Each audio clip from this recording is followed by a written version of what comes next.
Ndabasuhuje mbahaye ikaze nshuti bakunzi b'amakuru y'ibiganiro bigaruka ku mutekano, politiki na diplomasi muri kano karere ka Afurika y'Uburasirazuba. Dukomeza kubera imbere mu Burundi, Uganda, Kenya, Tanzania ndetse na Repubulika Iharanira Demokarasi ya Kongo. Igitondo cyiza gicamunsi n'umugoroba mwiza kuba twumva kuri izo ngengabihe.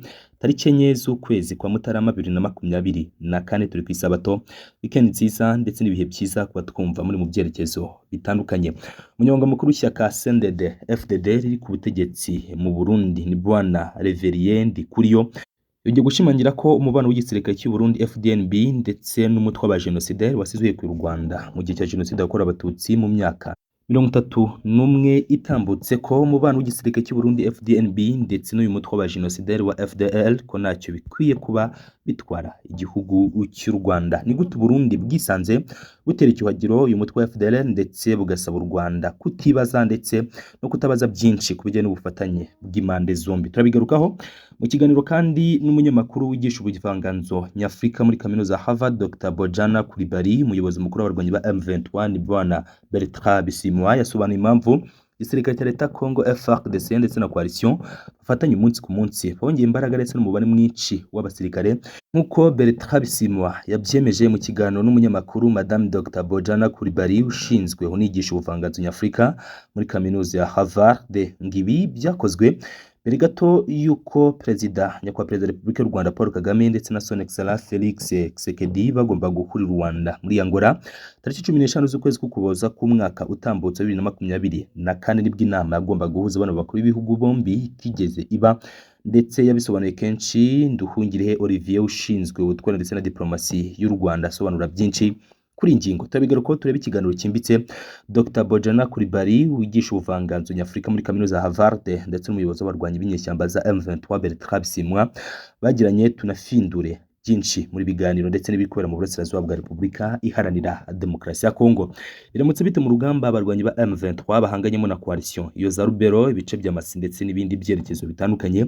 Ibi byose ni hano mu kiganiro Imeza y'Ubusesenguzi kuri platform Imeza y'Ubusesenguzi. Bashimira kenshi uruhare rwanyu mugira mu biganiro byacu, basaba gukora subscribe badukurikira ubwa mbere, like, mu partage ndetse mu na commenting.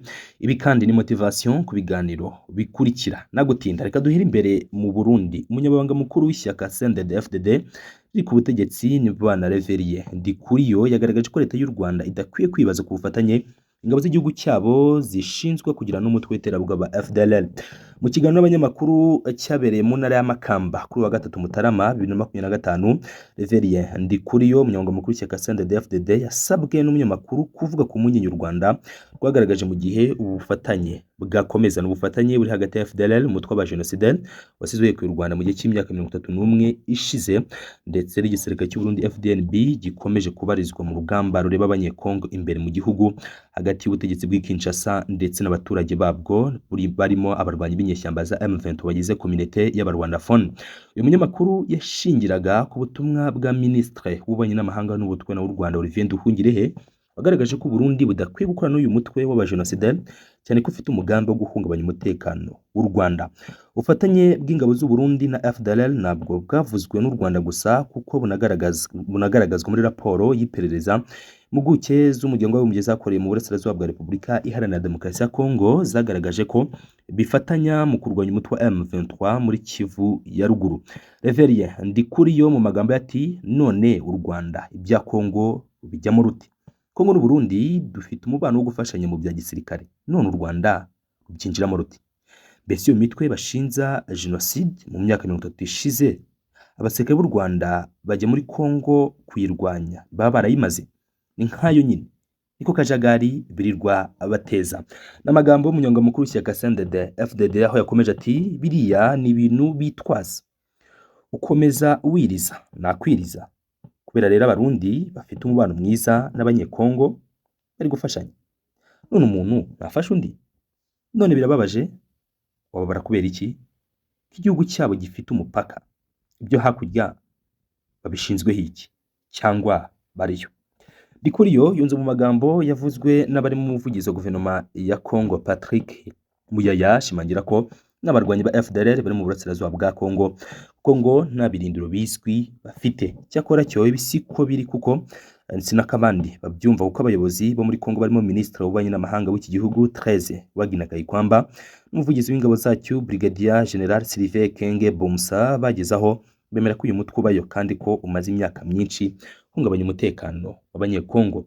Yabajijwe inyungu ingabo z'u Burundi zikura mu kurwanira mu burasirazuba bwa Kongo, asubiza ko hari inyungu zigaragarira buri wese kandi ko kurwanya imitwe irimo irwanya ubutegetsi bw'igihugu cyabo ikorera muri Kongo bifasha mu kubungabunga umutekano w'abarundi muri rusange. Burundi bukomeza gufunga imipaka yabwo n'u Rwanda.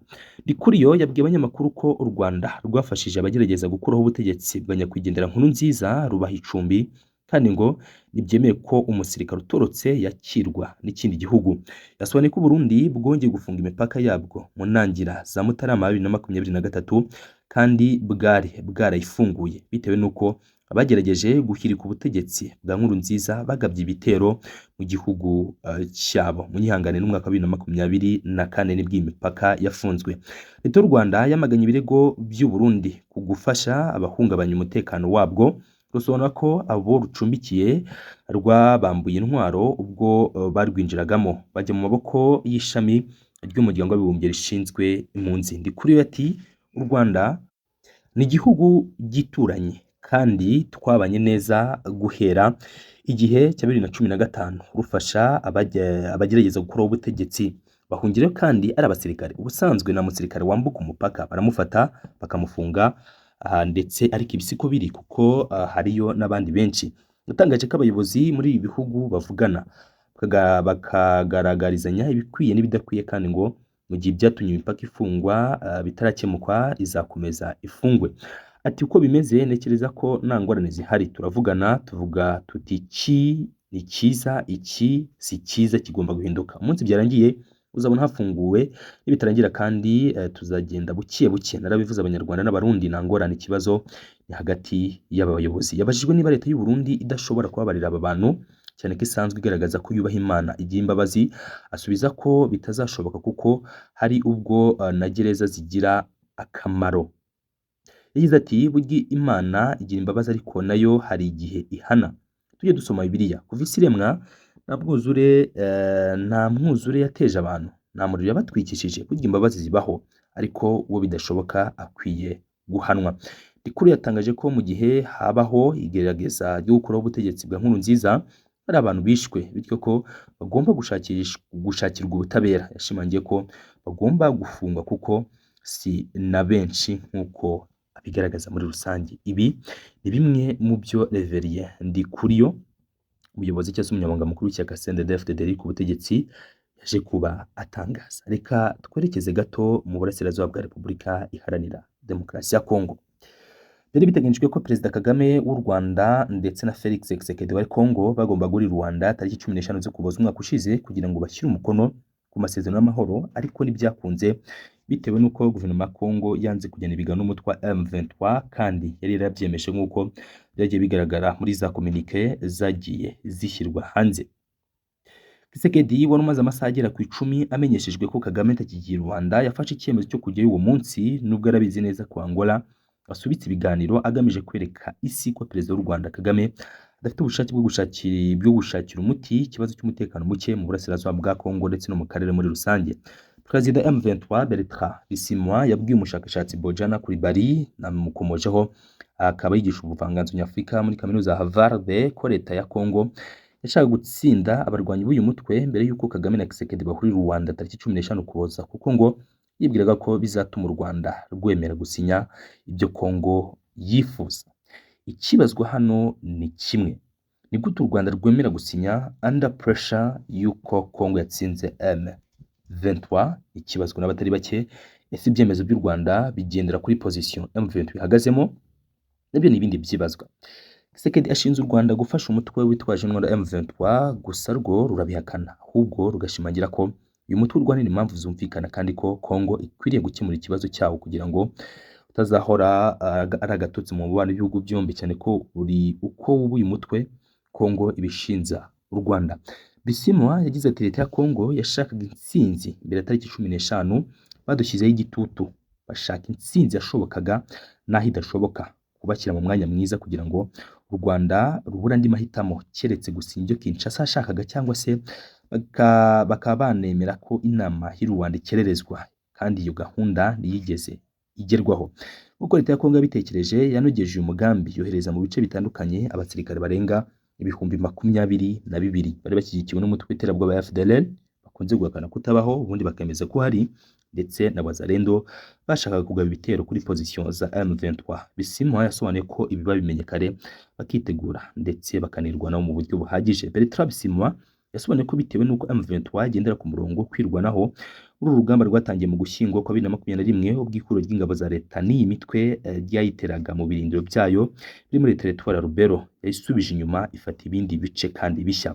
Rubaya yafashwe kubera umugambi mubi wategurwaga mu ntangiriro za Gicurasi 2024. M23 yatangaje ko yafashe agace ka Rubaya gakungahaye ku mabuye y'agaciro ya Coltan gaherereye muri territoire ya Masisi mu ntara ya Kivu y'Amajyaruguru. Perezida M23 yasobanuye ko Rubaya ijya gufatwa, M23 yari yamenye ko ingabo z'u Burundi ziri kwatorezwa Imbonerakure n'indi mitwe yitwaje intwaro kugira ngo bayitegure kujya kwica abaturage bari mu bice M23 igenzura.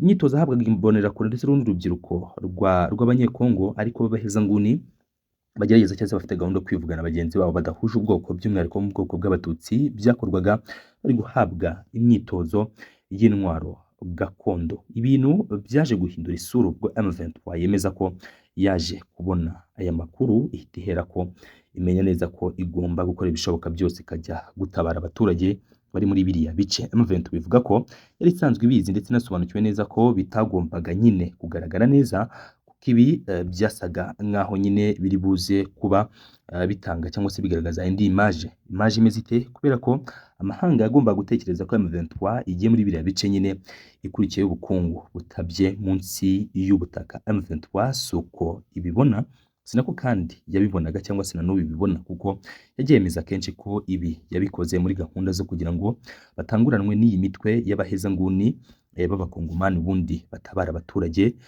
bari hariye mu Rubaya ndetse no mu bindi bice bihegereye. M23 ivuga ko nubwo Kinshasa ikomeje gushyira imbaraga zayo zose ndetse no gukangisha M23 bimwe mu bitwaro biremereye n'ibindi, ariko bidakuraho ko bano barwanyi bakomeje kurinda position ndetse nabo ubwabo bakomeje kwirinda kandi muri gahunda ikomeye. M23 irakomeza gushyira imbaraga ndetse irakomeje gushyira umuhate wayo mu bikorwa bigamije kwirinda ndetse no kurinda abaturage bayo nk'uko ibyemeza. Reka rangira rero mbabwire ngo mukomeze murindwe n'ishobora byose, sumba byose barinde amakuru n'ibiganiro byacu kuri platform yacu imeze ubusesenguzi byo babiri buze gukomeza.